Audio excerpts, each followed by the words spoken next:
ভুতুড়ে আড্ডা।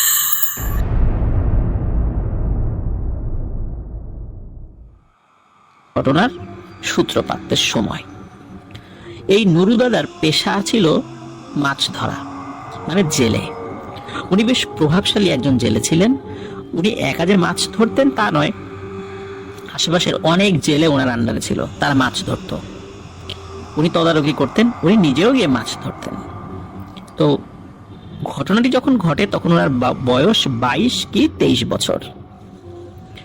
তো উনি যেটি করতেন, দিনের বেলা তো মাছ ধরতেনই, আর মাছ ধরা কিন্তু একটা নেশার মতো।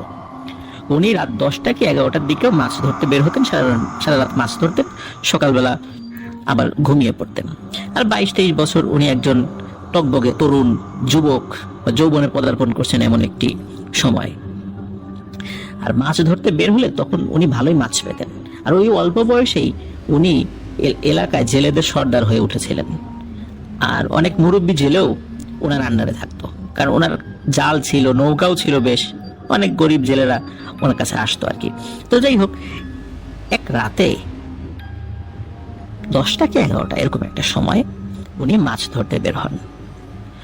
উনি কি করতেন, বিকালবেলা কিন্তু বিভিন্ন জায়গায় কারেন্ট জাল পেতে রাখতেন। আর সন্ধ্যার পরে একবার দেখতেন, রাতের বেলা আর একবার দেখতেন গিয়ে, আর ভোরবেলা আর একবার চেক করতেন, যে মাছগুলো সংগ্রহ করতেন। তো যেই এলাকাটাতে ঘটনাটি ঘটেছে, গঙ্গারামপুর গ্রাম, সেখানে কিন্তু একটি নদী রয়েছে, সেটি হচ্ছে তিতাস নদী। আর তিতাস নদীর পাশে কিন্তু ঝিল রয়েছে, মূলত সেই ঝিলের কাছে এই ঘটনাটি ঘটেছিল। সময়টি ছিল বর্ষাকাল। তো উনি মাছ যখন ধরছিলেন, উনি কিন্তু মাছ ধরার সময় একটা ট্যাটা নিয়ে বের হন, আর একটা বড় খালই যেটাকে বলে বা গামলা যেটাই বলি মাছ ধরার পরে সেটা রাখার জন্য। তো কারেন্ট জালটা চেক করার জন্য প্রথমে বের হন। কারেন্ট জাল একবার চেক করার পরে তখন আবার ট্যাটা নিয়ে বের হন। ট্যাটা নিয়ে ঘুরতে ঘুরতে যখন অনেক সময় হয়ে যায় তখন আবার কারেন্ট জালের কাছে আসেন, এইভাবে মাছ ধরেন আর কি। তো উনি ওই ওনার পাতা যে কারেন্ট জাল সেইখানে চলে আসেন, সাথে নৌকা ছিল। তো উনি কারেন্ট জাল উঁচু করছেন, কিছু কিছু মাছ পড়েছে সেগুলো রাখছেন। এর মধ্যে দেখতে পান ওই কারেন্ট জালে বেশ মাঝারি সাইজের বা মাঝারি সাইজ থেকেও একটু বড় হবে এমন একটি শোল মাছ ওনার জালে ধরা পড়েছে। তো উনি মাছটি দেখে খুব খুশি হন। মাছটি উনি কারেন্ট জাল থেকে খোলার চেষ্টা করেন। তো উনি দেখেন যে এই মাছটি বের হওয়ার জন্য অনেক চেষ্টা করেছে, মানে সে যে চেষ্টা করেছে তার প্রমাণ তার বডি দেখলেই বোঝা যাচ্ছে যে কিছু কিছু জায়গায় ছুলে গিয়েছে। তো মাছটি দেখার পর আসলে ওনার খাবার, মানে সেই মাছটাকে যে উনি খাবেন এই ইচ্ছা জাগার পরিবর্তে ওনার আসলে মাছটি দেখে মায়া হয়। একটা জেলে অথচ তার মাছ দেখে মায়া হয়েছে। মনে হলো, আরে মাছটি বাঁচার জন্য কতই না কষ্ট করেছে, মাছটা ছেড়ে দেই। তো উনি কি করেন, খুব সুন্দর করে খোলেন, হেঁচকা টানে উনি খোলেননি, যেহেতু মাছটি বাঁচার জন্য অনেক চেষ্টা করেছে। উনি খুব সুন্দর করে খোলেন, মাছটি তখনও জীবিত ছিল। খোলার পরে মাছটিকে এক হাত দিয়ে একটু আদর করে হাত বুলিয়ে, মাথায় হাত বুলিয়ে ওটাকে আবার পানির মধ্যে ছেড়ে দেন। তো মাছটি বেশ পরিশ্রান্ত ছিল, সে ছোটার জন্য অনেক চেষ্টা করেছে, দুর্বল হয়ে পড়েছিল। তো মাছটি আস্তে আস্তে সাঁতার কেটে পরে পানির মধ্যে মিলিয়ে যায়। উনি তো দেখতে পান যে মাছটি আবার সাঁতার কেটে চলে গেল। তো ঘটনাটা এখানেই আপাতত ওই রাতের মতো শেষ। উনি স্বাভাবিকভাবে মাছ ধরে বাড়িতে চলে আসেন। এর কয়েকদিন পরে উনি রাতের বেলা মাছ ধরতে গিয়েছেন। তো রাত প্রায় 3টা 3:30 হয়েছে, তখন আর মাছ ধরা শেষ, উনি বাড়িতে ফেরত আসছিলেন। তো আস্তে আস্তে ওই যে ঝিলের কথা বললাম, সেই ঝিলের একটা জায়গায় মানুষ আবার গোসল করে। তো উনি দেখতে পাচ্ছেন দূর থেকে পানি নড়ছে, মনে হচ্ছে যে কেউ গোসল করছে। আমার মনে হচ্ছে না, কেউ গোসল করছে না, ওখানে বড় আকৃতির কোনো মাছ হবে, মাছ ওখানে সাঁতার কাটছে। অনেক সময় এরকম হয় যে কোনো একটা নির্দিষ্ট জায়গায় বড় আকৃতির কোনো মাছ চলে আসে। তো উনি মনে করেছেন যে মাছ যদি হতে হয় তাহলে আমার হাতে তো ট্যাটা আছে, যাই। যত কাছে যাচ্ছিলেন তত মনে হচ্ছিল যে ওইটা আসলে মাছ না, ওটা অন্য কিছু, কোনো মানুষ জাতীয় কিছু হবে। তুমি দাঁড়িয়ে থাকেন যে কি ব্যাপারে, এত রাত্রে এখানে গোসল করে কে এটা? তুমি দাঁড়িয়ে আছেন। তো অল্প সময়ের মধ্যে তিনি দেখেন ওই পানির মধ্যে থেকে বড় আকৃতির একটা মাথা উঠে আসছে, তারপর গলা, তারপর বুক, তারপর পেট, মানে ওইটা একটা মানুষের মতো, কিন্তু সেটি অনেক বড় আকারে, অনেক বড়, প্রায় 30-40 হাত লম্বা এরকম হবে। হেঁটে হেঁটে তার দিকে আসছে। সে এতটা ভয় পায় যে সে তার পা 1 ইঞ্চি পর্যন্ত নড়াতে পারে না, মানে 1 ইঞ্চি যে নড়াবে সেই সুযোগও সে পাচ্ছে না। ভয়ে সে কাঁপাকাঁপি শুরু করে দিয়েছে, মনে করছে জীবন আমার এখানেই শেষ। যখন ওই জিনিসটি কাছে আসে তখন চাঁদের আলোতে দেখতে পায় ওই জিনিসটির সারা শরীর ভরা লোম, লোম দিয়ে টপ টপ করে পানি পড়ছে, যেহেতু পানির নিচ থেকে উঠে এসেছে, আর চেহারাটা বিভৎস রকমের। কিন্তু ওই লোকটি কাছে এসে ওই নুরু মিয়াকে বলে, নুরু মিয়া আসসালামু আলাইকুম, তুমি ভালো আছো? তো এত সুন্দর মোলায়েম কণ্ঠে তার সালাম এবং সে কেমন আছে এটা জিজ্ঞাসা করা মাত্র সে খুব অবাক হয় যে এই ধরনের একটা ভয়ঙ্কর জিনিস মাছ ধরতে গিয়ে প্রায়শই অনেক গল্প শোনা যেত, ওনার সাথে কখনো এর আগে ঘটেনি। এই জিনিসটা এসে আমার সাথে এত ভালো ব্যবহার করেছে। তখন সে ওয়ালাইকুম আসসালাম বলে যে আলহামদুলিল্লাহ ভালো আছি, আপনি কেমন আছেন? তখন বলে হ্যাঁ আমিও ভালো আছি, আমি তোমার অপেক্ষাতেই ছিলাম, তোমার সাথে দেখা করব কিন্তু সুযোগ হয়ে উঠছিল না। তোমার সাথে লোক থাকে কিন্তু তোমার সাথে দেখা করতে আমার জন্য খুব জরুরি, তোমার তো একটা ধন্যবাদ প্রাপ্য। তুমি বলে কি ব্যাপার, আমি কি করলাম, আমার সাথে কেন দেখা করতে চাচ্ছিলেন? তখন নুরু মিয়ার মনে সাহস আসে। তখন বলে কয়েকদিন আগে তুমি একটা শোল মাছকে জাল থেকে ছেড়ে দিয়েছিলে, তোমার কি মনে আছে? বলে হ্যাঁ আমার মনে আছে। বলে তুমি ওটা কেন ছেড়ে দিয়েছিলে? তখন বলে যে আসলে ওই মাছটি দেখে আমার খুব মায়া হয়। নর্মালি আমার মাছ দেখে মায়া হয় না, যেহেতু আমি জেলে, কিন্তু কেন জানি আমার মায়া হয়, আমি ছেড়ে দেই। বলে ওটি তুমি কি জানো যে ওটা কে ছিল? বলে না আমি তো জানি না। বলে ওইটা আমার ছোট ছেলে ছিল, আমি হচ্ছি এই ঝিল, তোমরা যে ঝিলে মাছ ধরো এই ঝিল এলাকায় যত জিন আছে সেই জিনদের সর্দার। তো আমার ছোট ছেলে চঞ্চল প্রকৃতির, সে রাতের বেলা মাছের রূপ ধরে সাঁতার কাটতে ভালোবাসে। তো আমি কি করি, ও যেহেতু ছোট, ওর সাথে আমার অনুগত আরো কিছু জিনদেরকে দিয়ে দেই যাতে ওকে পাহারা দিতে পারে। কিন্তু ওই রাত্রে সে সাঁতার কাটছিল একটা শোল মাছের রূপ ধরে। আমার অনুগত যে জিনেরা তারা তাকে বলে যে তুমি সামনে এগোয়ো না, সামনে জাল থাকতে পারে, আটকে যাবা। কিন্তু আমার ছোট ছেলেটা কথা শুনছিল না, সে সকলের কথা অমান্য করে সামনে এগিয়ে গিয়ে তোমার জালে ধরা পড়ে। আর জিনেরা যদি কোনো মানুষের ফাঁদে ধরা পড়ে যায় তখন সে কিন্তু তার রূপ পরিবর্তন করে আর ছুটতে পারে না, সে তার রূপ পরিবর্তনও করতে পারে না, সে ওভাবেই আটকে থাকে, ওভাবেই তার জীবন শেষ হয়ে যায়। তোমার জালে আটকানোর পরে আমার অনুগত যে সমস্ত জিনেরা আছে তারা ছোটানোর অনেক চেষ্টা করেছে, কিন্তু ওই সময় আমি এলাকাতে ছিলাম না, আমি অনেক দূরে ছিলাম। আমার কাছে তথ্য আসে একটু দেরিতে যে আমার ছেলে আটকা পড়েছে। তখন আমি দ্রুত আসতে আসতে আমি দেখি আমার ছেলে আহত অবস্থায় বাড়িতে ফেরত এসেছে। আমি জিজ্ঞেস করি সব কথা যে কি হয়েছিল। তখন আমার ছেলে বলে যে ওই দয়ালু জেলে আমাকে ছেড়ে দিয়েছে। তারপর তোমার সম্পর্কে আমি তথ্য সংগ্রহ করি, তোমার সাথে আমি দেখা করব, এই জন্য আমি অপেক্ষা করছিলাম। তো আজকে তুমি যেহেতু একা আসছো, আমি আমার যে সুরত সেই সুরতেই তোমার সামনে আসলাম। তখন নুরু মিয়া ভয়ও পাচ্ছিল, অবাকও হয়, খুশি হয় যে না, সে একটা জিনের সন্তানকে বাঁচাতে পেরেছে।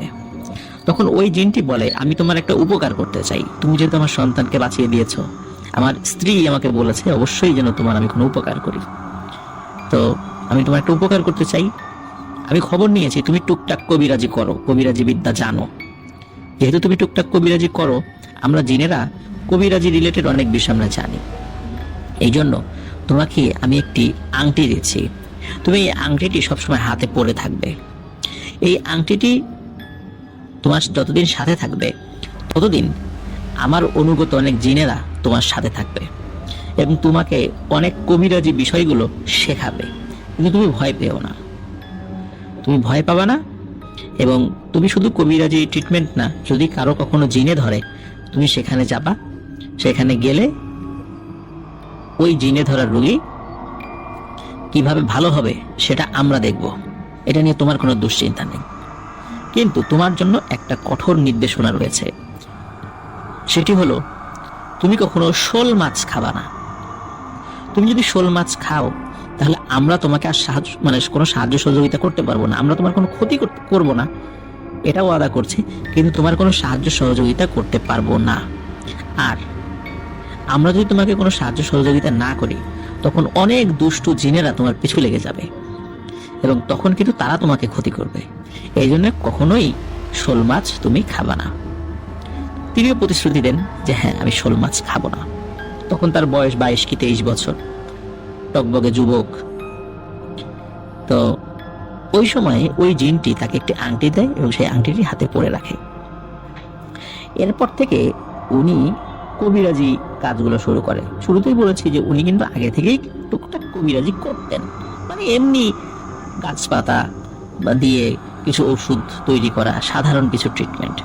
কিন্তু জিনেদের ওই কথায় উনি আরো কিছু ট্রিটমেন্ট শুরু করেন এবং জিনেরা ওনাকে এসে কিছু কিছু জিনিস শেখাতো, স্বপ্নের মধ্যে শেখাতো। সামনাসামনি আসলে উনি ভয় পাবেন, ক্ষতি হতে পারে ওনার, ভয়ে যদি উনি ক্ষতি হয় ওনার পরিবারের ক্ষতি হয়, এই জন্য ওরা সামনাসামনি খুব কম আসতো। ওই জিনদের সর্দার সে কিছু জিনকে অ্যাসাইন করে দিয়েছিল যে তার জন্য কোনো সমস্যা না হয়, ও কবিরাজি করতে গেলে ওকে সহযোগিতা করবা। তো এইভাবে উনি চলছিলেন, কোনো সমস্যা হতো না। তো 1 বছর, 2 বছর, 3 বছর এইভাবে দীর্ঘ সময় কিন্তু চলে যায়। বয়স হয়ে যাচ্ছিল ওনার, এবং একটা সময় কি হয়, ওনার বয়স যখন 40+ হয়ে যায় তখন উনি অনেক কিছু মনে রাখতে পারতেন না, ভুলে যেতেন। মানে এটাকে বলে ডিমনেশিয়া। তো এটা ভুলে যাওয়া এক ধরনের একটা সমস্যা, উনি ভুলে যেতেন অনেক কিছুই। তো যাই হোক, একবার কি হয়, কুমিল্লার হোমনা যে উপজেলা, ওই হোমনা উপজেলার এক গ্রামে উনি জিন ছাড়াতে যায়। এটা 2002-3 সাল এরকম আর কি। তো ওই হোমনা উপজেলা একটি গ্রামের জিন ছাড়াতে যায়।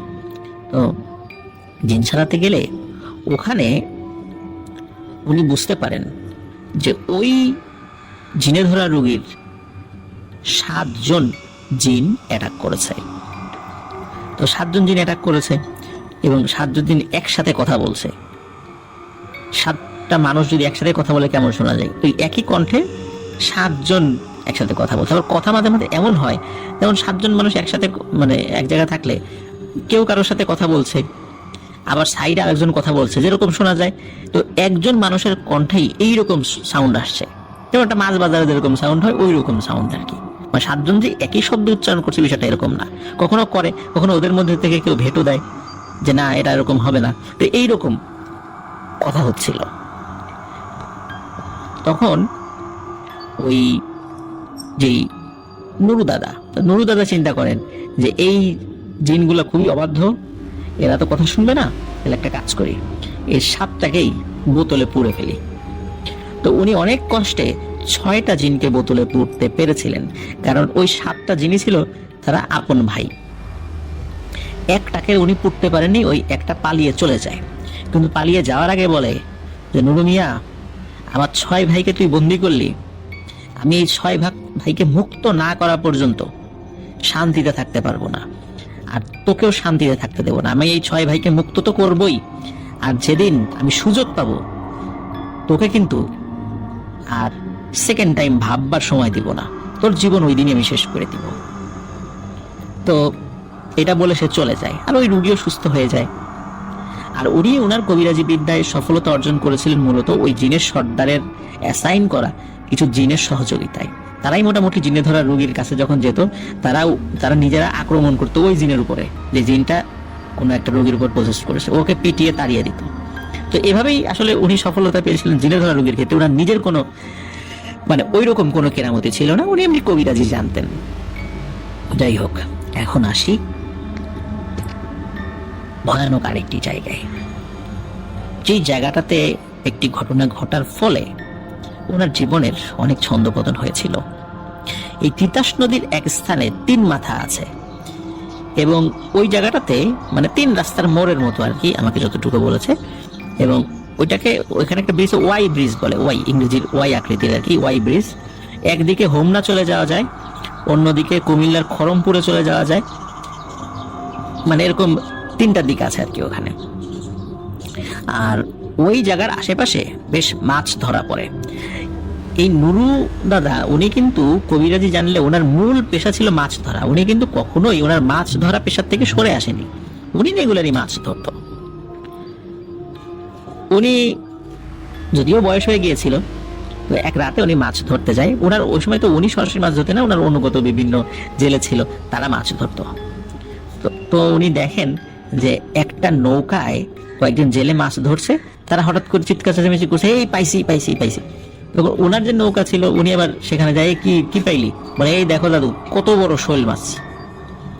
তখন শোল মাছটা দেখে ওনার কিন্তু লোভ লেগে যায়, বলে আচ্ছা ঠিক আছে শোল মাছটা আমাকে দিয়ে দে, নিয়ে যাও সমস্যা নাই, তুমি খাও, আমরা তো প্রতিনিয়তই মাছটা পাই। ওদিকে ওনাকে যে শোল মাছ খেতে বহু বছর আগে নিষেধ করা হয়েছিল, এর মধ্যবর্তী ওনাকে কিন্তু আর কখনো মনে করে দেওয়া হয়নি। তো উনি শুরুতে বলেছি যে একটা জায়গায় যে ওনার কিন্তু ভুলে যাওয়ার একটা স্বভাব সৃষ্টি হয়ে যায়, মনে থাকতো না অনেক কিছু। তো উনি কি করে, ওই শোল মাছটা নেয়, শোল মাছটা নিয়ে রাতের বেলা একা একা ফিরছে। তো একা একা ফিরছে, হঠাৎ করে পেছন থেকে একটা আওয়াজ আসে, নুরু দাঁড়াও, ভুল করো না, অনেক ক্ষতি হয়ে যাবে, ছেড়ে দাও মাছটাকে। তো উনি যেহেতু কবিরাজি করতো, অনেক জিন ভূত তাড়িয়েছে, টুকটাক ঘটনা ওনার সাথে ঘটতো, মনে করলো যে নিশ্চয়ই এই দুষ্টু জিনেরা আমার হাত থেকে এই মাছটা নিয়ে মাছটা খাবায়।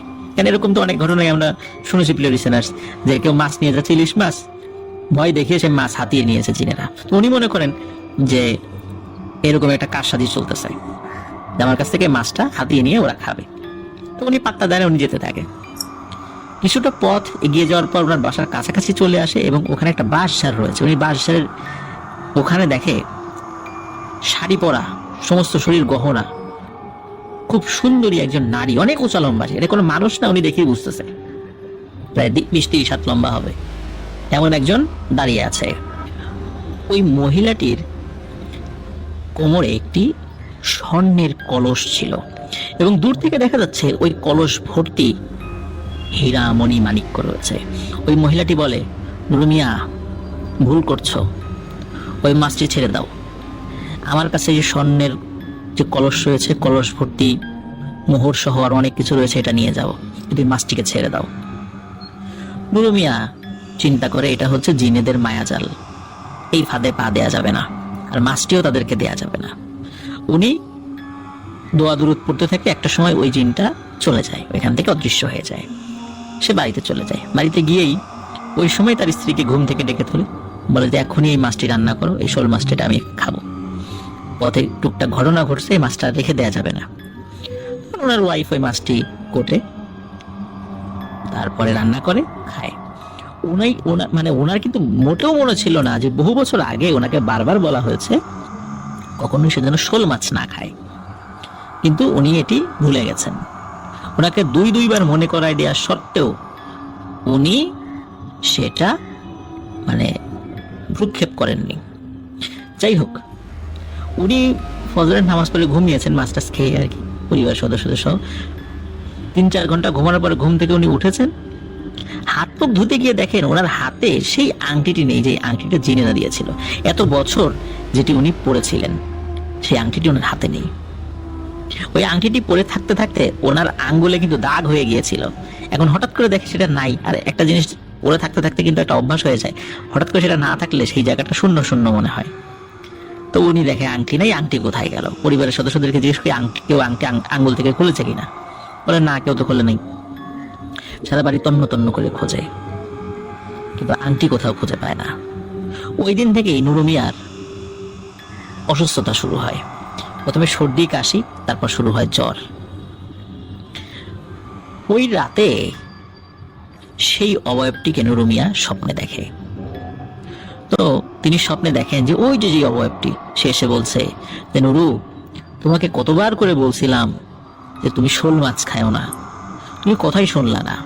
মানলাম তুমি ভুলে গেছো, কিন্তু তোমাকে মনে করা দেওয়ার জন্য তো আমার 2জন লোক গেছিল, তারা তো চেষ্টা করেছে তোমাকে মনে করানোর জন্য। কি কাজটা করলা তুমি? তুমি কেন ওই মাছটা ছেড়ে দিলা না?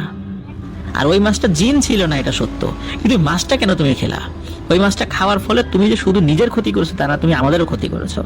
প্রথম কথা হলো যে আংটিটি তোমাকে দেয়া হয়েছিল, এই আংটিটা আমার নিজের একটা সম্পত্তি ছিল। তুমি শোল মাছ খাওয়ার ফলে ওই আংটিটি অদৃশ্য হয়ে গেছে। বিষয়টা এরকম না যেটা আমরা নিয়ে গেছি। ওই আংটির একটা ক্ষমতা ছিল, সেই ক্ষমতাটাও শেষ হয়ে গেছে। এখন আমরা তোমাকে কোনোভাবে সাহায্য সহযোগিতা করার যদি ইচ্ছাও থাকে করতে পারবো না, কারণ তুমি শোল মাছ খাওয়ার ফলে তোমার কাছে আমরা যেতে পারছি না। এখন তুমি এত বছর ধরে যে জিনে ধরা রোগীদের ট্রিটমেন্ট করেছো, এই জিনগুলো এখন তোমার ক্ষতি করবে। আমরা দূর থেকে দেখা ছাড়া তোমার আর কোনো সহযোগিতা করতে পারবো না, খালি দূর থেকে দেখবো দর্শক হয়ে, তোমার তো সহযোগিতা আর আমরা করতে পারবো না। জানতাম যে এই ঘটনা ঘটবে, এই জন্য তোমার পেছনে লোক লাগিয়ে রেখেছিলাম, তোমাকে স্মরণ করে দিলাম, তারপরও তুমি কেন এই কাজটা করলা? এখন তোমার কি উপায় হবে? আমরা তো আর তোমার এখন কিছু করতে পারবো না। তখন উনি স্বপ্নের মধ্যে তাকে অনেক অনুনয় বিনয় করেন। তখন ওই জিনটি বলে যে আমাদের ক্ষমতা শেষ, অন্তত তোমাকে সহযোগিতা করার বেলায় আর এখন কিছুই করার নেই। তুমি নিজে সাবধানে চলবা, আমরা তোমাদের কোনো ক্ষতি করব না, কিন্তু তুমি নিজে সাবধানে থাকবা। অন্য জিনেরা তোমার ক্ষতি করবে এবং ক্ষতি করার সর্বক্ষণিক চেষ্টা করে যাবে। স্বপ্নের মধ্যে উনি যখন এই বিষয়গুলো জানতে পারেন, ঘুম ভেঙে যায়। উনি খুব আফসোস করেন যে কি করলাম এটা। এমনিতে ভুলে যাওয়ার সমস্যা ছিল, তারপর মনে করে দেওয়ার পরও কেন আমার মনে পড়লো না, বা কেন এই কাজটা করলাম না, আমি কেন এই ভুলটা করলাম। উনি খুব আফসোস করতে থাকে। এদিকে উনি অসুস্থ হইতে থাকে। উনি নিজে কবিরাজ হওয়ার পর আরো ভালো কিছু কবিরাজের কাছে যান। সেই কবিরাজরা কিছু ট্রিটমেন্ট বা কিছু তদবির দিয়ে দেয়, তাতে কোনো ফল হচ্ছিল না। এক রাতে উনি একটা গ্রাম থেকে ফিরছিলেন। তো ফেরার সময় হঠাৎ করে মানে প্রতিমধ্যে লম্বা আকৃতির বিভৎস চেহারার একজনের সাথে দেখা হয়। তখন বিভৎস ভাবে হাসি দিয়ে সেটি বলে, কি নুরু মিয়া, চিনতে পারছো আমারে? চেনার তো কথা না, কিন্তু বললে চিনবা। আমি হচ্ছি সেই 7 ভাইয়ের এক ভাই যাকে তুমি ধরতে পারো নাই। অনেক দিন তো অপেক্ষায় ছিলাম আমি, অনেকগুলা জিন তোমার পাহারা দিত, কাছে যেতে পারতাম না। তোমার হাতে একটা আংটি ছিল, ওইটার একটা ক্ষমতা ছিল, আমি কাছে যেতে পারতাম না। কিন্তু এখন তো তোমার আর কোনো ক্ষমতা নাই, তোমার জারি জড়ি শেষ। তোমাকে যে পাহারাদাতা যে জিনগুলো ছিল, ওরা তো তোমার এখন কাছে আসতে পারে না। এখন তোমার কি হবে? তো এই কথা শোনার পর নুরু মিয়া তো যা দোয়া দুরুদ জানে পড়তে থাকে। ওই সময়ের মতো ওই জিনটি চলে যায়, সে বাড়ি ফেরত চলে আসে, এসে বলে এই ঘটনা। এর কয়েকদিন পরে আবার উনি লোক সহ ফিরছিলেন, মানে কোন একটা জায়গায় লোক সহ ফিরছিলেন, তিতাস নদীর কোন একটা জায়গায় পার হচ্ছিলেন। হঠাৎ করে মাঝ নদীতে নৌকা আটকে যায় এবং নৌকা এলোমেলো ভাবে দুলতে থাকে। তখন উনি বুঝতে পারেন যে অবস্থা খারাপ, ওই জিনটি তাকে আক্রমণ করেছে। তখন উনি দেখতে পান যে দূরে পানির মধ্যে থেকে বুদবুদি উঠছে এবং মনে হলো বড় একটা মাথা পানির নিচ থেকে ভেসে উঠলো এবং বিভৎস ভাবে হাসি দিল। হাসি দিয়ে বলল, নুরু মিয়া, এত সহজে তোমারে মারবো না, অপেক্ষা করো। তুমি মরার পরে আমার 6 ভাইকে আমি মুক্ত করব, জাস্ট খালি অপেক্ষা করো। এই বলে সে আবার পানির নিচে ডুব দিয়ে চলে যায়। তখন আবার নৌকার দুলুনিটা ঠিক হয়ে যায়। সাথে থাকা লোকজন খুব ভয় পায় যে হায় হায় কি হবে এখন। যাই হোক, ওই যাত্রায় বেঁচে যায়। এভাবে কিন্তু কয়েক মাস করতে করতে বছর ঘুরে যায়। তখন উনি চিন্তা করেন যে সেই উপকারী জিনের কাছে উনি আবারও যাবেন, কাকুতি মিনতি করবেন, যদি কোনো সহযোগিতা করতে পারে।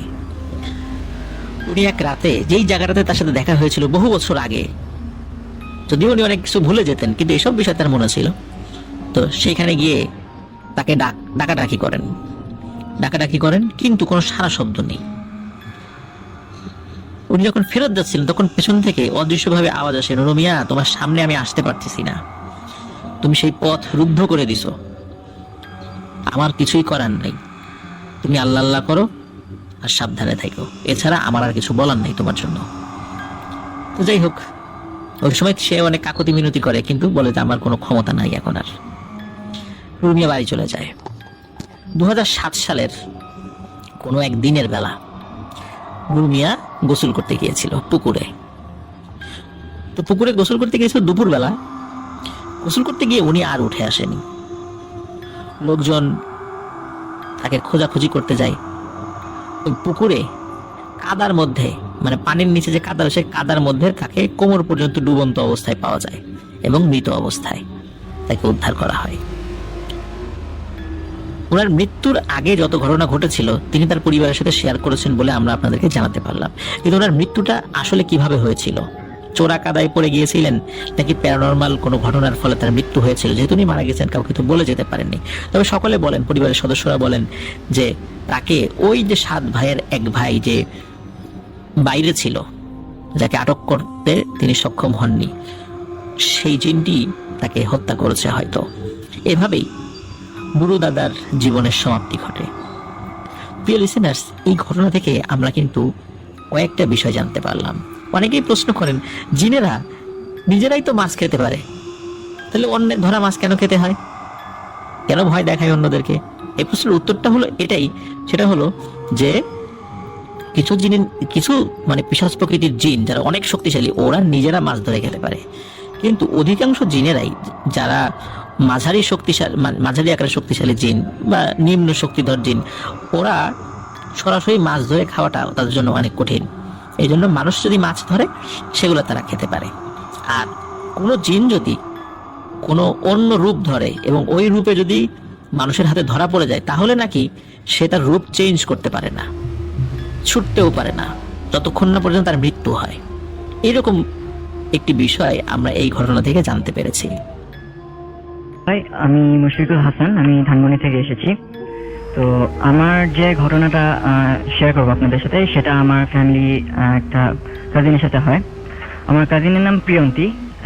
এই ঘটনাটা আমি ওর আব্বুর কাছ থেকে, মানে আমার আঙ্কেলের কাছ থেকে শুনেছি।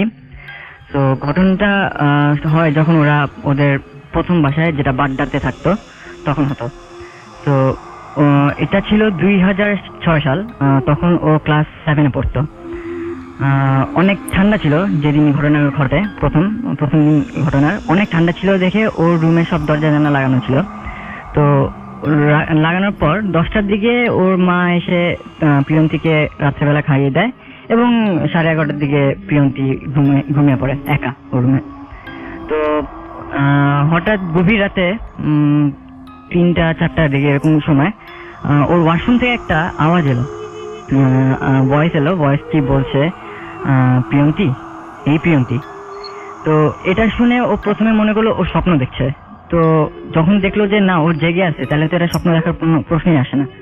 তো ও ঘুম থেকে উঠেই যখন দেখলো যে ওয়াশরুম থেকে ভয়েসটা আছে, তো ও ওয়াশরুমের দিকে যাচ্ছিল।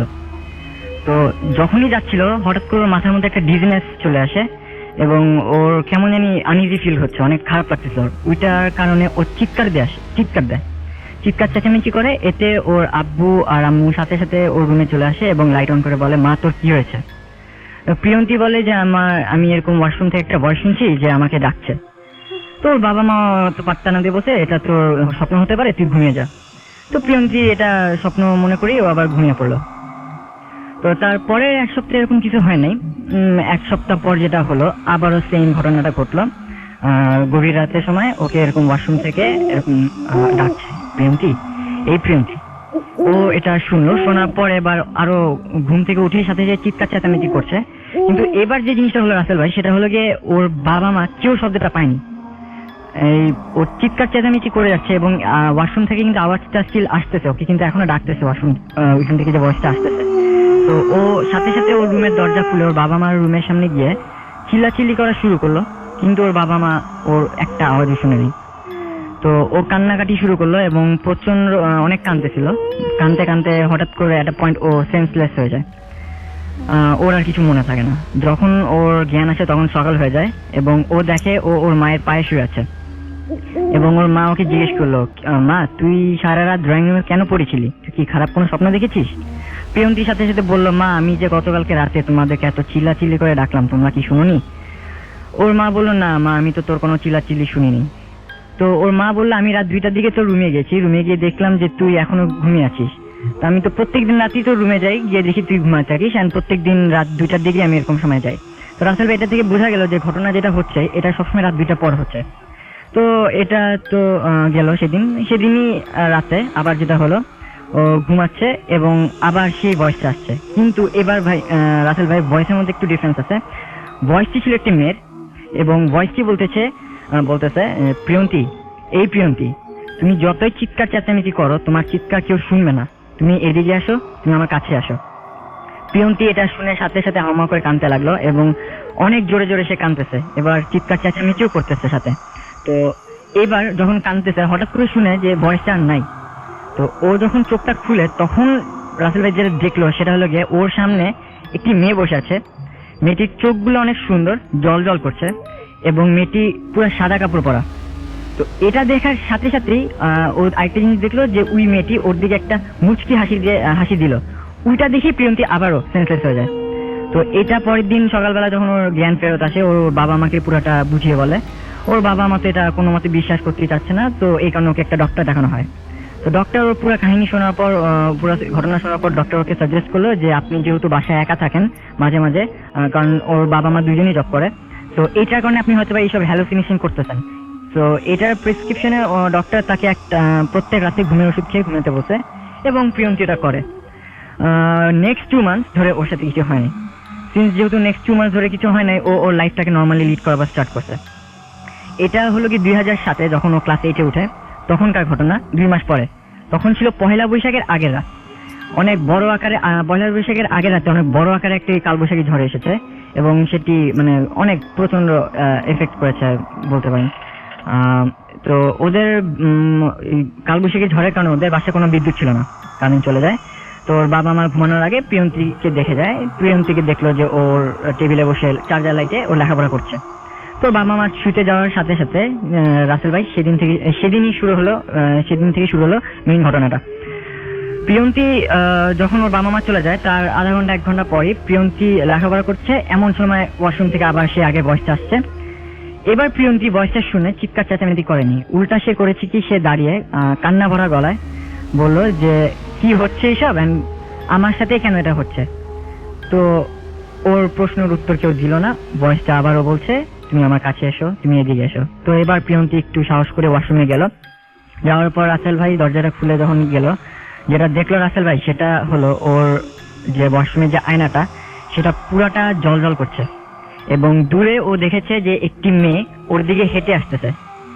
আর ওইটা দেখে ও একদম হাও মাও চিল্লাচিল্লি কান্নাকাটি শুরু করছে, কিন্তু চিল্লাচিল্লি কেউ শুনছে না। তো দেখতেছে যে মেয়েটা টিভির মতো মেয়েটা ওর কাছে সামনে চলে আসতেছে, আয়না থেকে হেঁটে ওর কাছে আসতেছে এবং ওই যে মেয়েটা হেঁটে আসতেছে মেয়েটির পিছে একটি লোক দাঁড়িয়ে আছে। লোকটি প্রিয়ন্তির দিকে একটি ভয়ঙ্কর দৃষ্টিতে তাকিয়েছিল, যেটা দেখে প্রিয়ন্তি অনেক ভয় পাচ্ছে।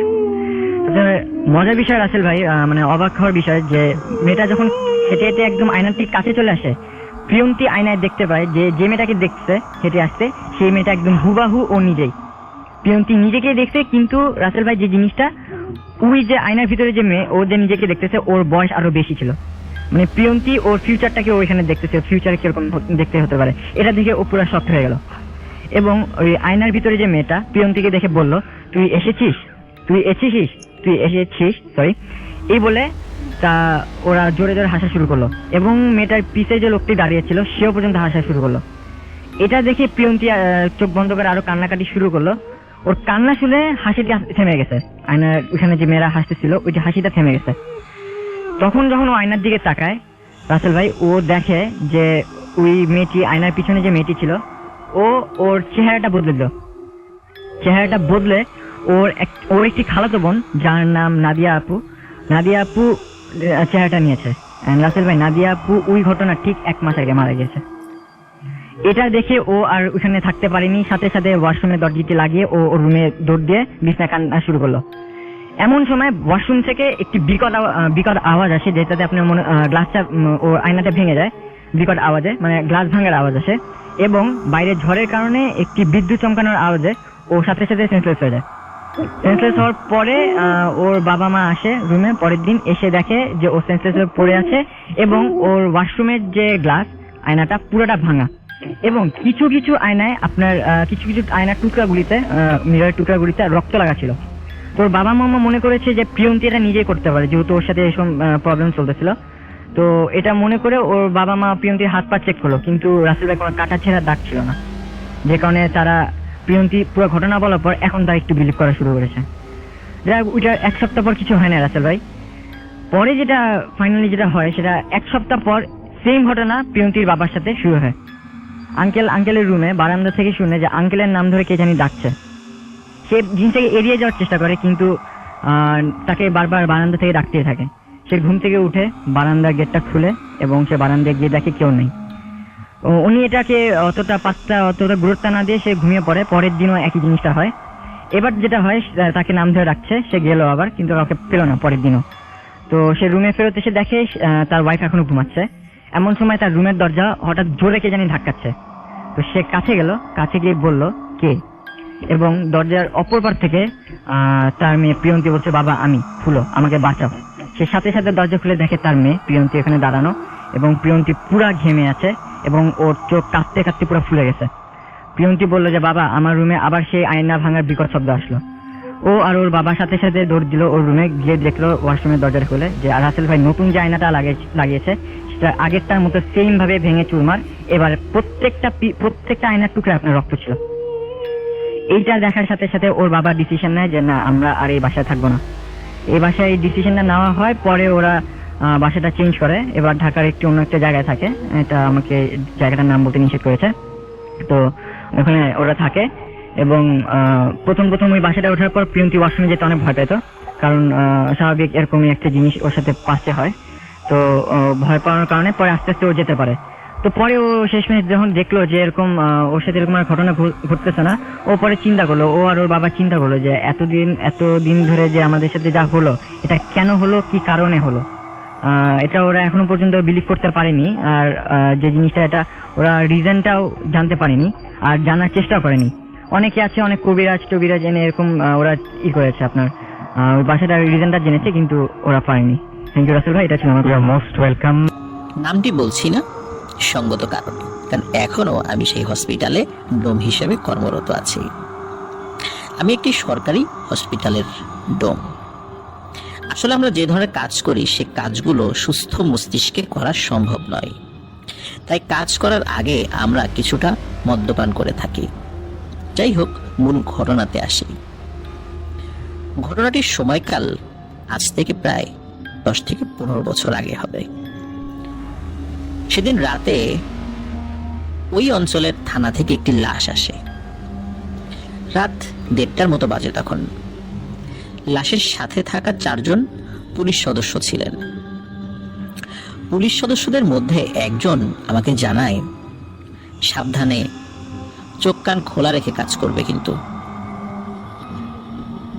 আমি খুব অবাক হই যে পুলিশ সদস্যরা একটি লাশ কাটার ক্ষেত্রে সতর্কতা অবলম্বন করতে বলছে। সতর্কতা আমাদের তো এমনিতেই থাকে, কিন্তু কেন চোখ কান খোলা রেখে কাজ করতে বলছে? আরো বলে, যত দ্রুত সম্ভব লাশ কেটে আমাদের কাছে হ্যান্ড ওভার করুন, আমরা হসপিটাল অপেক্ষা করছি। তখন আমি সেই পুলিশ সদস্যকে জানাই, স্যার আজ 22 বছর এই কাজ করছি, অনেক ছোটখাটো সমস্যার সম্মুখীন হতে হয়েছে, কিন্তু বড় ধরনের কোনো অসুবিধায় এখনো আমি পড়িনি, আশা করছি আজও হবে না। পুলিশ সদস্য বলেন, অসুবিধা না হোক সেটাই তো আমি চাই। এই বলে তিনি সহ অন্য সদস্যরা সেখান থেকে চলে যান। আমি আর আমার হেল্পার ওই লাশটিকে স্ট্রেচারে উঠিয়ে কাজের জন্য সরঞ্জাম নিয়ে লাশের উপর থাকা কাপড়টা সরাতেই দেখতে পেলাম এটি একটি ছেলের লাশ। তার বয়স আনুমানিক 25 থেকে 27 বছর হবে। লাশটার বুকের বাম পাশে যেখানে হৃৎপিণ্ড থাকে সেখানে কেউ একটি ধারালো ছুরি দিয়ে কেটে হৃৎপিণ্ডটাকে ছিঁড়ে ফেলেছে। এছাড়াও দেখতে পেলাম লাশের একটি চোখ উপড়ে ফেলা, হাতের ও পায়ের নখগুলো উপড়ানো, বাম পাশের কানটা অর্ধেক ছেঁড়া আর বাকি অংশটা নেই। আর সেই লাশের শরীর থেকে দুর্গন্ধ আসছিল। লাশটি মনে হচ্ছিল 2-3 দিন আগের। আমার হেল্পার নতুন হওয়ার কারণে সেসব দৃশ্য সহ্য করতে না পেরে বমি করতে থাকে। বাধ্য হয়ে আমি তাকে বলি, তুই বাইরে গিয়ে বস, তোর কাজ করতে হবে না এখন, আমি কাজ শেষ করে তাড়াতাড়ি আসছি। হেল্পার চলে যায় বাইরে বারান্দায়। আমি লাশটা কাটছি, সেই সময় আমার মনে হলো লাশটার একবার তার চোখটা খুলল, যে চোখটা মানে উপড়ে ফেলা হয়নি, আবার সেই চোখটি বন্ধ করে নিল। আমি মনের ভুল ভেবে কাজ করতে থাকি। আমি সেই লাশের হাতের ও পায়ের উপড়ানো নখগুলোতে তুলো গুজে গজ দিয়ে ব্যান্ডেজ করে দিচ্ছিলাম। ঠিক তখনই মনে হলো পায়ের আঙ্গুলগুলো নড়ছে। আমি এবারও বিষয়টাকে ইগনোর করে কাজ শেষ করে ফেললাম। এবার মাথার খুলিটা সেলাই করে ফেললাম, আর তারপর ওপরানো চোখের গর্তে তুলো ঢোকাতে যাব। ঠিক তখন মনে হলো ওই চোখের উপর দিকে কপালের যে অংশটা রয়েছে সেখানে কিছু একটা নড়াচড়া করছে, মানে চামড়ার নিচে কোনো একটা জিনিস নড়াচড়া করছে বলে মনে হচ্ছে। আর তখন আমি ভয় না পেয়ে একটু ঝুঁকে দেখতে যাব, এমন সময় ওই উপড়ে ফেলা চোখের কোটর দিয়ে ছোট্ট একটি কালো সাপের মতো কিছু একটা জিনিস দ্রুত গতিতে বের হয়ে লাফ দিয়ে ওই লাশের বাইরে চলে আসে। মনে হলো ওই জিনিসটি স্ট্রেচারের নিচে ঢুকে গেল। আমি লাফ দিয়ে সেখান থেকে সরে যাই, কিন্তু আমি আবার উঠে লাশের কাছে গিয়ে দেখি না, কিছুই তো নেই। মনে মনে ভাবছিলাম এমন তো কোনোদিনও হয় না, কিন্তু আজ কেন এমন হচ্ছে? আজকে কিছুটা বেশি খেয়ে ফেলেছিলাম কিনা? আমি আর দেরি না করে তুলোটাকে চক্ষুর কোটরে পুড়ে দেয়া মাত্রই পেছন থেকে ফিকফিকে একটি হাসির শব্দ শুনতে পাই। হাসিটা এতটাই বিদঘুটে ছিল যে হাসির আওয়াজ পাওয়া মাত্রই আমার সারা শরীরে কাঁটা দিয়ে ওঠে। আমার সমস্ত শরীরের লোমগুলো দাঁড়িয়ে যায়। ভয়ের একটি শিহরণ আমার মেরুদণ্ড বেয়ে শরীরের নিচ দিকে নেমে যায়। মাথাটা ভারী হয়ে আসে, চোখে মনে হচ্ছিল ঝাপসা দেখছি। যাই হোক, আমি সাহস করে পেছন ফিরে তাকাই আর দেখি একটি খালি স্ট্রেচারের উপর ওই ছেলেটা বসে আছে, যেই ছেলেটিকে আমি মাত্রই পোস্টমর্টেম করার চেষ্টা করছিলাম। লাশটি কিন্তু সেখানেই আছে, কিন্তু তারই রূপে ওই স্ট্রেচারের উপর আর একজন বসে আছে, আর এমন ভাবে হাসছে যা দেখলে যে কোনো মানুষের আত্মা উড়ে যাবে। আর ওই লাশটির হাতে একটি মানুষের হাত। কিছুক্ষণ আগে পোস্টমর্টেম করা একটি লাশের বডি থেকে একটি হাত ছিঁড়ে নিয়ে সে চিকেনের লেগ পিসের মতো খাচ্ছে, আর আমাকে বলছে আজ 2 দিন যাবত ওর লাশটিকে আমি পাহারা দিয়ে রাখছি। বেশ কয়েকটি ডোম কাটার চেষ্টা করেছে, কিন্তু আমি কিন্তু হতে দেইনি। ভয় ভীতি দেখিয়ে তাদেরকে বিতাড়িত করেছি, এমনকি পুলিশ সদস্যদেরকেও ভয় দেখিয়েছি। আর তোর সাহস আছে বলতে হবে, তুই তো ঠিকই তোর কাজ করে ফেললি। এসব কথা শুনে আমি হতবাক হয়ে দাঁড়িয়েছিলাম। ওই পিশাচটি আমাকে আরো বলছে, আমার মুখের খোরাক ওই ছেলে, তুই আমার মুখের খাবারের উপর হাত দিয়েছিস। এইবার প্রথমে তোর বাপকে আমি জ্যান্ত চিবিয়ে খাবো, তারপর একে একে তোকে সহ তোর প্রত্যেকটা সদস্যকে, যারা তোর পরিবারে আছে, তাদেরকে আমার খোরাক বানাবো। দেখি তুই কিভাবে ঠেকাতে পারিস। আমি আর এসব সহ্য করতে না পেরে নিজ হাতে নিজের 2 কান চেপে ধরি আর চোখ বন্ধ করে এক নাগারে চিৎকার করে বলতে থাকি, এইসব সত্যি নয়, এসব সত্যি নয়। এসব বলার কিছুক্ষণ পর আমি ফিল করলাম ঘরটা হালকা হয়ে গেছে। এবার আমি ভয়ে রুম থেকে বেরিয়ে বারান্দায় এসে দেখি আমার হেল্পার নেই, যাকে বাইরে বসিয়ে রেখেছিলাম। আমি মূল দরজা থেকে বের হয়ে বা মূল দরজা থেকে কিছুটা এগিয়ে গিয়ে দৌড়ে পালাতে যাব, এমন সময় আমি পা পিছলে পড়ে যাই। পা পিছলে পড়ে যাওয়ার সময় মনে হচ্ছিল আসলে কেউ আমাকে পেছন থেকে ধাক্কা দিয়ে ফেলে দিয়েছে। আর পড়ে যাওয়ার পর আমি উঠে দাঁড়ানোর আগেই আমার মনে হচ্ছিল আমার এক পা ধরে কেউ টেনে ওই মর্গের ভেতরে নিয়ে যাচ্ছিল। আমি চিৎকার করতে থাকি, কিন্তু আমার গলা দিয়ে কোনো আওয়াজ বেরোচ্ছিল না। এবং সত্যি সত্যি আমাকে অদৃশ্য কেউ একজন ওই মর্গের ভিতরে নিয়ে যায় এবং দরজাটি একা একাই বন্ধ হয়ে যায়। তখন আমি দেখি ওই মর্গের ভেতরে থাকা 6টি লাশ নড়াচড়া করছে। এর মধ্যে থেকে যেই লাশটি আমি কিছুক্ষণ আগেই কেটেছিলাম, ওই লাশটি উঠে এসে আমার বুকের উপর পা দিয়ে বলছে, তোকে আজ পিষে মেরে ফেলবো। আর তুই মরলে তোর কলিজাটা চিবিয়ে খাবো। এই বলে সে ব্যঙ্গ বিদ্রুপের সুরে হাসতে থাকে। আমি আর সহ্য করতে না পেরে জ্ঞান হারিয়ে পড়েছিলাম মাটিতে। আমার জ্ঞান ফিরলে আমি দেখতে পাই আমি হসপিটালের বেডে শুয়ে আছি। পাশে আমার স্ত্রী আর মেয়ে বসেছিল। আমার স্ত্রী আমাকে বলছে যে তোমার কি হয়েছিল, তুমি অজ্ঞান হয়ে মর্গের মধ্যে পড়েছিলে, পরবর্তীতে তোমাকে উদ্ধার করে অন্যরা। তখন আমি আমার স্ত্রীকে সব কথা জানাই। তখন আমার স্ত্রী বলেন, তোমার হেল্পারের লাশ মর্গের পাশের তাল গাছের নিচে পড়েছিল। ডাক্তারদের অনুমান অনুযায়ী সে হার্ট অ্যাটাকে মারা গিয়েছে, কিন্তু আমি জানি ওকে কে মেরেছে। নিশ্চয়ই ভয়ানক ওই পিশাচটিকে দেখেই ও হার্ট অ্যাটাকে মারা গিয়েছে, কারণ ও অনেক ভীতু ছিল, কেবল কাজ শিখছিল। হসপিটাল কর্তৃপক্ষ সেদিনই আমাকে ছুটি দেয়। আমি বাড়ি ফেরত আসি। আমি অসুস্থ থাকার কারণে হসপিটাল থেকে বেশ কিছুদিন ছুটি পাই। আমি যেদিন বাড়ি ফিরি সেই দিন রাতে আমার বাড়ির টালির চালে কারো হাঁটার শব্দে আমার ঘুম ভাঙে। ঘুম ভেঙে দেখি আমার স্ত্রী আমাকে বলছে, চুপ, একদম শব্দ করবা না। একদম ফিসফিস করে আমাকে বলল। তার মানে হচ্ছে শব্দটা আমি এবং আমার স্ত্রী দুজনেই শুনছিলাম। আমার মেয়ে তখনও ঘুমাচ্ছিল। আর কিছুক্ষণ পর আমার ঘরের জানালায় নক করার শব্দ পাচ্ছিলাম, আর তার সাথে সেই হৃদয় কাঁপানো কণ্ঠে হাসি ভেসে আসছে। আমার স্ত্রী ও আমি তখন ভয়ে ঈশ্বরের নাম করছিলাম, আর আমার ধর্মের একটি মন্ত্র, যেটাকে গায়ত্রী মন্ত্র বলে, সেটি জপছিলাম। সকালের আলো ফোটার সময় সব থেমে যায়।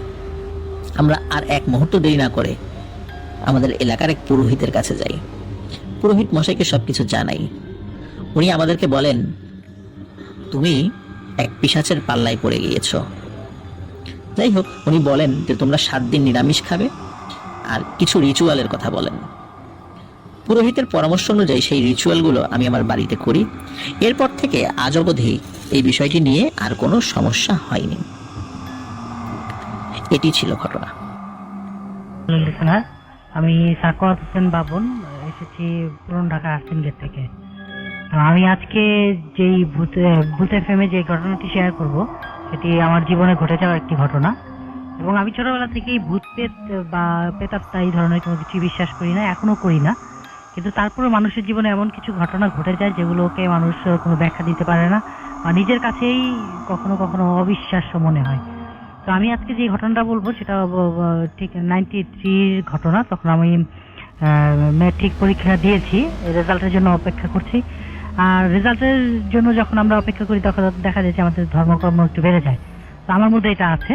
তো আমি প্রতি এলাকাতে যখন আমার রেজাল্ট হয় বা আমি মসজিদে যাত্রা শুরু করি, তখন মুরব্বীরা সবাই বুঝে যে ওর রেজাল্ট আসতেছে, পরীক্ষা দিচ্ছে, হয় রেজাল্ট হবে অথবা পরীক্ষা সামনে। তো যাই হোক, তো একদিন জুম্মার নামাজে অংশগ্রহণ করতে গেছি। তখন হুজুর বললেন যে নামাজ পড়া তো ভালো, কিন্তু আল্লাহর কাছে সেই দোয়াটা বেশি কবুল হয় যদি কেউ তাহাজ্জুদের নামাজ পড়ে আল্লাহর কাছে দোয়া করে। তো আমার মনের মধ্যে ছোট মানুষ, তখন আমার মনের ভিতরে ব্যাপারটা খুব দাগ কেটে গেছে। আমি বললাম যে তাহাজ্জুদের নামাজ পড়ে, হুজুরকে জিজ্ঞেস করলাম। হুজুর বললো যে মধ্যরাতে উঠে তুমি তাহাজ্জুদের নামাজ পড়বা। তো 3টা 3:30টার পরে উঠে নামাজ পড়লে খুব ভালো, তখন আল্লাহ শুনেন, আল্লাহ সবকিছু কবুল করেন। তো আমার সামনে তো আমার কবুলের একটাই জিনিস, রেজাল্টটা যেন ভালো হয়। তো আমি দেখা গেল যে নিজেই চিন্তা করলাম যে প্রতিদিন যদি আমি মসজিদে চলে যাই, 3টা 3:30টার সময় যদি আমি চলে যাই, তাহলে নামাজ পড়ে ফজরের নামাজ পড়ে এসে ঘুমাতে পারি। কাজকর্ম নাই, ঘুম, পড়াশোনা, টিভি দেখা বা অন্য কাজ এগুলোই। তো দেখে আছে সেই দিন রাত্র থেকেই আমি ঘড়িতে অ্যালার্ম দিয়ে রাখলাম, 3:30টার সময় আমি উঠে মসজিদে চলে যেতাম। তো আমাদের পাশেই মসজিদ, ওইখানে মুয়াজ্জিন এবং ইমাম সাহেব দুজনেই আমাকে চেনেন এবং অনেকদিন ধরেই আমাকে ছোটবেলা থেকে দেখছেন। তো আমি মসজিদে যখন যে মুয়াজ্জিনের রুমটা ঠিক মসজিদের পাশেই। তো আমি যে মুয়াজ্জিনকে আগে বলে রাখছিলাম যে আমি কিন্তু রাতে এসে আপনাকে টোকা দিলে আপনি চাবি দেন, মসজিদ তো তালা দেওয়া থাকে, বারান্দাটা শুধু খোলা। তো আমি ঠিকই রাত 3:30টার সময় যাই মুয়াজ্জিনের জানলা যে আছে মসজিদের গা ঘেঁষে যে জানলাটা টোকা দিচ্ছি যে মুয়াজ্জিন সাহেব আমি, আমার নাম বলার পরেই উনি চাবি দিয়ে জানলা দিয়ে চাবি দিয়েছেন যে নাও। তো আমি চাবি নিয়ে এসে, অজু তো বাসা থেকে করে গেছি, চাবি নিয়ে এসে আমি মসজিদের উপর থেকে তালাটা খুলে ভিতরে ঢুকলাম। ভিতরে ঢুকে আমি ঠিক বাম পাশের যে একদম প্রথম থেকে সেকেন্ড কাতারটা আর কি, প্রথম কাতারে না, সেকেন্ড কাতারে বাম পাশের কর্নারে যে জানালার ঠিক ঘেসে আমি নামাজ পড়তেছি। তো নফল নামাজ 2 রাকাত শেষ করছি, পরেই দেখি যে কেউ ঢুকলো মসজিদের ভিতরে, 2 জন। আমি নামাজে তখন খেয়াল করলাম না, শুধু অনুভব হইলো আমার ভিতরে যে কেউ ঢুকছে রুমের ভিতরে। তো ঢুকে দেখলাম, এখন আমি সালাম ফিরে যখন তাকাইলাম তখন দেখলাম ডান পাশের অপর কর্নারে 2 জন, বেশ লম্বা চওড়া, ওরকম লম্বা হাইট সাধারণত দেখা যায় না। তো দেখলাম 2 জন নামাজ পড়তেছে, একই সাথে পাশাপাশি দাঁড়ায় 2 জন নামাজ পড়তেছে। আমি যেখানে দাঁড়াচ্ছি তার ঠিক অপোজিটে, ডান পাশে আর কি। তো আমার থেকে অনেক ডিস্টেন্স দূরে। তো আমি মনে করলাম যে 2 জন মুসল্লি নামাজ পড়তেছে আমার মতোই, আমিও পুরো তাহাজ্জুদের নামাজ পড়া শেষ করলাম, নফল নামাজ শেষ করলাম। হঠাৎ করে মুয়াজ্জিনের আসার যখন আজান দিবেন, মিম্বরের সামনে মাইকটা থাকে, ওইখানে তালাবদ্ধ থাকে, ওইটা খুলে উনি আজান দেন। ঠিক ওনার আজানে উনি আসবেন মুয়াজ্জিন সাহেব, এই সময় টাকায় দেখি ওই 2 জন নাই। তো আমার কাছে ব্যাপারটা একটু অস্বাভাবিক মনে হইলো না, আমি যে মনে করলাম যে ঠিক আছে। তো সেকেন্ড দিনেও আমি এরকম যে নামাজ পড়ছি, ঠিক ওই সময় 2 জন লোক আসলেন এবং পুরো আগের দিনের ঘটনার পুনরাবৃত্তি হচ্ছে। ওই 2 জন ওইখানে যে আপনার নামাজের জন্য দাঁড়ায় নামাজ পড়তেছে, আমিও দেখতেছি যেমন সালাম ফিরে দেখি ওনারা নামাজ পড়তেছে। তো এই দিনে ওরা করলো কি, মুয়াজ্জিন আসার আগে চলে গেছেন। থার্ড ডে তো এরকম হলো, থার্ড ডে তে যখন এটা হলো তখন আমার মনের ভিতরে একটা প্রশ্ন জাগলো, আশ্চর্য তো, যে ওইটা আমরা নফল ইবাদত করতেছি কিন্তু এখন ওনারা কেন চলে যান আগে আগে, যেটা আমাদের জন্য আমাদের উপরে ফরজ হয়েছে সেই নামাজটা তো ইম্পর্টেন্ট বেশি। তো আমি এটা ওনাদের জিজ্ঞেস করবো, কিন্তু জিজ্ঞেস করার সময় আমি আর তাদেরকে সালাম ঘুরিয়ে তাদেরকে দেখি না। তো আমি এর পরের দিন আমি ঠিক করে রাখছি যে আমি নামাজ আগে শেষ করবো, ওনাদেরকে জিজ্ঞেস করবো আপনারা কেন আগে চলে যান, এটা কেন। যেই ভাবে চিন্তা করছি ঠিক সেরকম নামাজ শেষ করে অপেক্ষা করতেছি। তো তখন দেখতেছি যে ওনারা সালাম ফিরে এসছে, রাসেল ভাই। আমি তখন ঠিক ওনাদের সামনে যে উঠে যা জিজ্ঞেস করলাম, সালাম দিলাম, আসসালামু আলাইকুম। তো ওনারা সালামের জবাব দিলেন না, একটু হাসলেন, মনে হলো যে সালামটা গ্রহণ করছেন আর কি। তাদের চোখ মুখ দেখে আমি বুঝলাম যে সালামটা গ্রহণ করছে। তখন আমি বললাম যে প্রতিদিন আপনারা ঠিক কিছু মনে করবেন না, একটা কথা জিজ্ঞেস করি, প্রতিদিন আপনারা ঠিক আজানের আগে আগে চলে যান, তারপর জামাতেও আপনাদেরকে দেখি না, হ্যাঁ, তো এইটা কেন করেন? আমাদের উপরে তো নামাজটা ফরজ, এই নামাজটা বেশি গুরুত্ব তাহাজ্জুদের নামাজের চেয়েও মনে হয়। তো ওনারা কিছু বললেন না, আমার ঠিক 2 পাশ দিয়ে ওনারা চলে গেলেন। তো আমি মনে কিছু করলাম না, আবার মনের ভিতরে একটু কসকস করতে লাগলো। সেই দিন আমি ঘটনাটা ভুলে গেছি। পরের দিন আমি আবার নামাজে আসলাম, ওই সময়ে দেখলাম ওই 2 জন আসলো, ওইখানে দাঁড়ায় নামাজ পড়তেছেন। এবং আমি তাদেরকে আবারও নামাজ শেষ করে ওনাদেরকে জিজ্ঞেস করলাম যে আপনারা কেন নামাজটা পড়তেছেন না। তো আমার মধ্যে মনে হয় এরকম একটা থাকছিল যে আমি একটু পুণ্য কামাচ্ছি, ওনাদেরকে নামাজের দিকে টেনে হয়তো নামাজ জামাতে পড়তে বলে একটু পুণ্য অর্জন করছি আর কি। তো ওনারা আমার কথার উত্তর দিলেন, ওই রকম হেসে আমার পাশ দিয়ে চলে গেল। আমি আর মনের ভিতরে নামাজ শেষ করলাম। জামাত শেষ করার পর ইমাম সাহেবকে বললাম যে হুজুর এই ঘটনা, এই 2 জনকে আমি দেখতেছি আজকে প্রায় 7 দিনের মতো হয়ে গেছে, ওনারা আসেন নামাজ পড়েন, ঠিক আজানের আগে চলে যান। তো উনি বললেন যে দেখ, আচ্ছা ঠিক আছে, হয়তো এটা তুই এরকম কিছু না, তোর সাথে কথা বলতে চাই নাই। ইমাম সাহেব আমার ছোটবেলা থেকে দেখে আসছেন, তুই করেই বলে যে তোর সাথে হয়তো কথা বলতে চাই নাই, তুই এটা সিরিয়াস নিস না, এটা কিছু না। বুঝলাম যে ইমাম সাহেব কিছু একটা বলতে যাচ্ছেন না আমার কাছে, ঠিক আমাকে অ্যাভয়েড করতে যাচ্ছেন, বা বলতে যে তুই এক কাজ কর, কালকে থেকে তুই এই সময় আসিস না, তাহাজ্জুদের সময় আসিস না, তুই বাসায় তাহাজ্জুদ পড়, নফল নামাজটা বাসায় পড়, আজান শুনলে তারপরে মসজিদে আয়, তারপর তুই নামাজ পড়, তুই ছোট মানুষ, তোর তো। তা আমার মনের মধ্যে একটু কেমন খসখস করতে লাগলাম। হুজুরকে অনেকক্ষণ জিজ্ঞেস করলাম, হুজুর কি কোনো সমস্যা নাকি বা কিছু নাকি? হুজুর আমাকে কিছুই বললেন না, বললেন না কিছুই না, তুই এটা আসলে এটা নিয়ে চিন্তা করিস না, এটা বাদ দে। তো আমি তারপরে তো আমার এই জিনিসটা মনের ভিতরে আমারও ভয় লাগছে, কারণ মানুষ সবকিছু কিন্তু টের পায়। তো অন্য অপার্থিব কিছু হইলে বা অন্যরকম কিছু হইলে আমাদের যে সিক্স সেন্স আছে সেটা আমাদেরকে সতর্ক করে। এইভাবেই আমরা তৈরি হয়েছি, আল্লাহ আমাদেরকে এত সেন্সিটিভ একটা জিনিস দিয়ে দিয়েছেন যে বিপদ হলে আমরা আগে বুঝতে পারি। তো যাই হোক, আমি হুজুরের কথা অনুযায়ী পরের দিন ফজরের নামাজ শেষ হয়েছে, আমি আজান হয়েছে, আজান হওয়ার পরে আমি মসজিদে চলে আসছি, আইসা নামাজ পড়লাম, করলাম। তো সেদিন আর তাদেরকে আমি দেখি নাই, যে জামাতে দেখি নাই। তো আমি শেষ করে আবার মাগরিবের নামাজের আগে আমি মসজিদে আসছি, আজান হয়েছে, মসজিদে আসছি, মসজিদে আইসা নামাজ পড়তেছি, নামাজ শেষ করছি। নামাজ শেষ করে খুশি মনে, মনটা ভালো, ফ্রেশ। আমি মসজিদ থেকে বের হইয়া যেই মসজিদের বারান্দা দিয়ে বের হয়েছি, ঠিক আমার চোখ গেছে মসজিদের বের হইতে ডান পাশে যেটা নারিকেল গাছ আছে দেয়াল ঘেসে, ওই পাশে বড় রাস্তা চলে গেছে। ওই রাস্তাটা কেউ থাকে না, ওই পাশে রাস্তাটা খালি থাকে ম্যাক্সিমাম টাইম, খুব একটা লোকজন চলাচল করে না, অন্ধকার একটু। দেখলাম 2-3টা লোক দাঁড়ায় আছে এবং তাদের সামনাসামনি আরেকজন লোক তাদের দিকে মুখ করে কথা বলতেছে। তো একজন লোকে তাদের দিকে চোখ যাওয়াতেই আমাকে একজন ইশারা করে ডাকলেন কাছে, হাসি হাসি মুখটা বোঝা যাচ্ছে, আমাকে হাতের ইশারায় ডাকলেন রাসেল ভাই।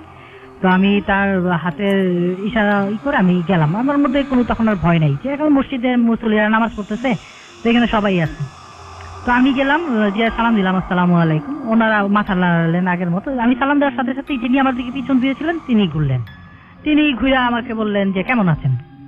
আমি বললাম যে আলহামদুলিল্লাহ ভালো আছি, আপনি কেমন আছেন? উনি বললেন আলহামদুলিল্লাহ। উনি বললেন যে আপনি ওনাদেরকে একটা প্রশ্ন করছিলেন, ওনারা অনেকক্ষণ যাবত আপনার জন্য অপেক্ষা করতেছে, ওনাকে কয়েকদিন একটা প্রশ্ন করছেন যে ওনারা কেন নামাজ না পড়ে চলে যান মসজিদ থেকে। তো আজকে ভোরেও তাহাজ্জুদের নামাজের পরে উনারা আসছিলেন আপনার এই কথাটা জবাব দিতে, কিন্তু আপনাকে পাই নাই। তো সেই কথাটার জবাব হচ্ছে ওনারা আসলে অন্য কোথাও আর কি, ওনাদের নিজস্ব একটা জায়গাতে নামাজ পড়েন। হ্যাঁ, সেখানে তারা যদি মুয়াজ্জিনের আজানের আগে বের না হয় তাহলে কিন্তু তারা সেই জায়গাটায় পৌঁছাতে পারে নাই। তো এই কথাটা বলে যে শেষ করছেন, এখন আমি জিজ্ঞেস করবো পরবর্তীতে যে তারা কোথায় নামাজ পড়েন, যে এইখান থেকে বের হয়ে ওই জায়গায় যেয়ে নামাজ পড়তে হবে রাসূল ভাই। তো এই কথাটা যখন জিজ্ঞেস করবো, ঠিক সেই মুহূর্তে আমার পিছন থেকে ইমাম সাহেব বলতেছেন, এই তুই এখানে কি করিস? আমি যখন ইমাম সাহেবের দিকে ঘুরছি, ঘুরে এদিকে তাকাই দেখি কেউ নাই। আমি বললাম যে ওনাদের সাথে কথা বলতেছি বলে আমি ওনাদের দিকে হাতের ইশারা করে আমার যেই চোখ গেছে দেখি ওই 3 জনের একজনও ওইখানে নেই, এবং নাই তো নাই, মানে অন্ধকারের মধ্যে ওইখানে তারা কি দেয়াল টপকে চলে যাবে বা নাই হয়ে যাবে বা ব্যানিশ হয়ে যাবে, তো এরকম একটা কিছু না, মানে একদম আমার হাতের ডিস্টেন্স, হাতের এক কিবাও তাদের সাথে ডিস্টেন্স নাই। এরকম 3টা মানুষ যদি নাই হয়ে যায়, একটা শব্দ হবে, কোনো সাউন্ড হবে, কিচ্ছু নাই। তখন আমি তো হুজুরের দিকে তাকাই বললাম যে হুজুর, আমি তো এখানে তো 3 জন মানুষ ছিল, তাদের সাথে কথা বলতেছি। হুজুর এই কথাটা শুনে এখানে দাঁড়াইলেন না, উনি তার চলে আসছেন দ্রুত, বড় বড় পা ফেলে আমার কাছে চলে আসছেন। পা ফেলে আমাকে হাত ধরলেন, কবজির এখানে ধরছেন, ধরে বলে আয় আমার সাথে। হ্যাঁ, হুজুর একটা আলোতে নিয়ে গেলেন, নিয়ে আমাকে কিছু দোয়া করে আমার গায়ে ফু দিলেন। ফু দিয়া বললো যে আয় আমার সাথে আয়। তো মসজিদের বাইরে একটা ছোট একটা রেস্টুরেন্টের মতো আছে, সামনে বেঞ্চ পাতা থাকে। তো এইখানে আমাকে নিয়ে বসলেন, বস বস, তোকে আমি কিছু কথা বলি, যে দেখ আসলে আল্লাহ তাআলা তো অনেক জিনিস তৈরি করেছেন, কিছু দেখা যায় কিছু দেখা যায় না, তুই ছোট মানুষ, ভয় পাবি না। আমি তোকেই বলি যে যাদেরকে তুই দেখছিস তারা আমাদের মতো মানুষ না। আমরা যে তারা কি হুজুর জিন? বলে যে তুই এটা নিয়ে আর চিন্তা করিস না। হুজুর এরকম মানে সরাসরি উত্তরও দিচ্ছেন না, বলে যে যাদেরকে দেখছিস তারা খুব ভালো, তোর জন্য এটা খুব ভালো, যে তারা যদি তোর ক্ষতি করতে চাইতো ক্ষতি করতে পারতো, তোর ক্ষতি করার ইচ্ছাই ছিল না, বরং তার উপরে তোর প্রতি তারা সন্তুষ্ট, এর জন্যই তারা তোর কোনো ক্ষতি করে নাই, এবং তোকে তার সরাসরি তোর সাথে একটা ভালো ব্যবহার করেই চলে গেছে এবং তোর কথার প্রশ্নের উত্তর দিয়ে গেছে। তবে তুই একটু সাবধানে থাকবি, সবসময় আর কি একা একা চলাচল করবি না, এই জায়গাতে আসবি না, ওই জায়গাতে যাবি না, বিভিন্ন বাধা নিষেধ দিলেন। এবং পরবর্তীতে হুজুর আমার আম্মাকেও আর কি এই বিষয়ে বলতেন যে ওকে একটু করে রাখেন। তা আমি বেশ কিছুদিন অনেকগুলো তাবিজ আর কি নিজের শরীরে বেঁধে ঘুরেছি। যে এটা একটা আশ্চর্যজনক ঘটনা, যে ঘটনাটার ব্যাখ্যা আমি আজও পাই না, এবং আমি বিশ্বাস করি, হ্যাঁ এখন ভূত পেত বিশ্বাস না করলে আমি বিশ্বাস করি যে আল্লাহ তাআলা জিন তৈরি করেছেন। ধন্যবাদ।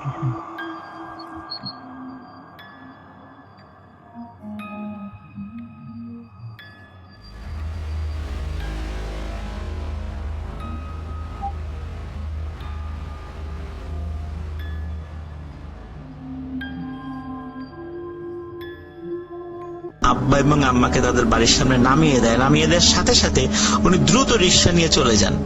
তো ওনাকে ডাকেন ভাড়ার জন্য, কিন্তু ভাড়া উনি নেননি।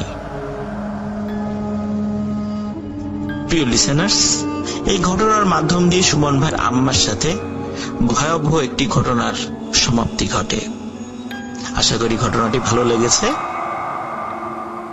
সবাই ভালো থাকবেন, সুস্থ থাকবেন। ভয়ঙ্কর সব গল্প শোনার জন্য চ্যানেলটিকে সাবস্ক্রাইব করে রাখতে পারেন।